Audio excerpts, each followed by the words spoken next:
Hello guys, welcome my YouTube channel. मेरे channel में स्वागत है। तो दोस्तों मैं आज आपके लिए ले आया हूँ इन्फिनिक्स हॉट 9 प्रो।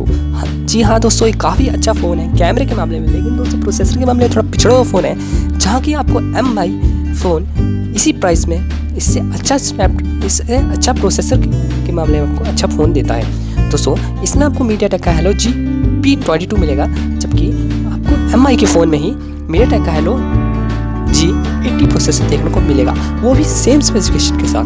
दोस्तों डिस्प्ले की बात करें तो डिस्प्ले भी इसका सेम ही है और MI के कंपैरिजन में। तो दोस्तों कैसे रहेगा फ़ोन आपको लेने को, अगर आप अट्रैक्टिव लुक वाला फ़ोन लेना चाहते हैं। दोस्तों अट्रैक्टिव लुक के लिए काफ़ी अच्छा फ़ोन है ये फ़ोन 5 होल डिस्प्ले के साथ आता है। दोस्तों प्राइस है इसकी 10,500 रुपये।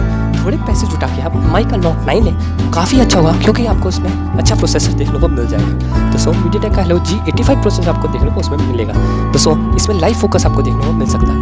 दोस्तों बैटरी की बात करें तो 5000 mAh की बैटरी, और सेंसर की बात करें तो accelerometer, light sensor, proximity sensor, जी प्रॉक्सिमिटी, ग्रेविटेशन सेंसर, हर सेंसर आपको इसमें देखने को मिल जाएगा। दोस्तों बैटरी की बात करें तो बैटरी लिथियम आयन बैटरी है, जबकि इससे 1000 रुपये ज़्यादा आप लिथियम पॉली बैटरी ले सकते हैं, जो कि काफ़ी अच्छी रहेगी।